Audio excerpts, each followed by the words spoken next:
pretty easy week for you, huh? So are they the same as always? Different? Yeah, they always have a few new wrinkles year to year. This will be our third season where we did this up here, and they've had a new wrinkle on it. What in particular you noticed that's impressive? I just think their overall scheme. I mean, I think one of the best things they do is they utilize the best players they have. Get the ball in their hands at different spots, and they use the whole field in the running game. They run well in between the tackles as well as going to the perimeter with plays that are misdirection and plays that are designed just to stay front side. In the passing game, they open up as well. Would you say that they're a better offense than the one you faced 2 years ago? I don't know about that. That was a very prolific offense. I think every offense he's had there has been very good, and this one's no different. What's your impression of their offensive line? They're talented. They're a group that is very athletic. They're very good at the point of attack, and they pass block well. And the quarterback does a nice job of getting the ball out of his hands. So, I think every facet of their game with their offensive line is good. Has Mariota surprised you at what he's been able to do this year? No, I think if you look at the production of the quarterbacks that they've had over the years, all those guys have been good. They do a great job of teaching that system. And, this kid's no different. They plug him in. He's got a lot of talent. He's unique because of his size and his speed and his ability to throw compared to some of the other guys. Faster even than Thomas, right? I mean, he's really fast. Yes, yeah, extremely explosive.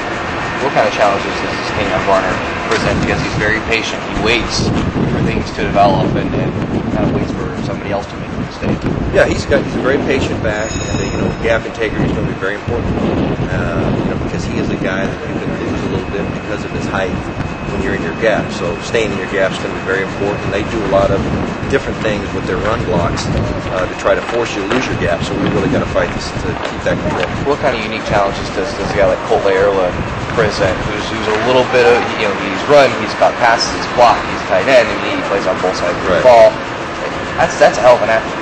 Yeah, he's a very good athlete. Of course, we recruited him here, and we'd love to would have loved to have had him here. But he's a very talented kid. I'm very impressed with his game, and once again with his skill set, they use him in a lot of areas that shows what his ability is, and I think that's one of the best things about their offense. How do you feel you've done in replicating their tempo in practice this week? Well, it's hard to get it done to a T. I think over the years we've been able to simulate it as best as we can, but that's obviously a concern. It seems like they're playing on a play-to-play basis as fast as they ever have under Chip. Is that your assessment when you watch the tape, or you watch the cutouts, so it's hard to tell? No, I mean, obviously every week I look at the game footage from a TV copy standpoint as well as the coach's copy. So their tempo is up, it's high-paced, and you got to be ready for it. And substitutions are very key, particularly on the defensive line. What does it say that they ran up 62 points and 730 yards against USC's caliber of athlete on defense? Right. Well, their stats are great every year, and we're just worried about how we're going to play on Saturday. Because they run so many plays, because they are so prolific, they do tend to fumble a little bit, but that just may be due to the volume that we're talking about, the sample size. What do you guys have to do to exacerbate that, to make them put the ball on the ground and throw it interception?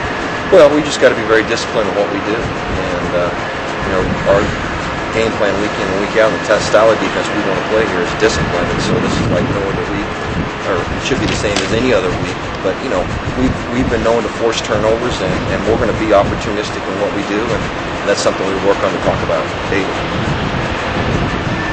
Chip's praised this group of wide receivers is the best group of blocking receivers he's had.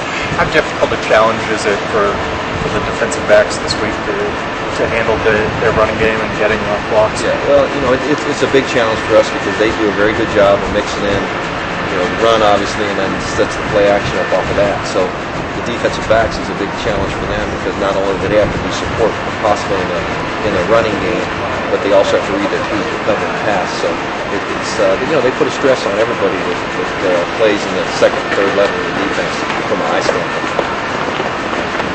Have you ever mentioned Anthony Thomas yet? They got an awful lot of weapons. Is he a guy that you can't fall asleep on?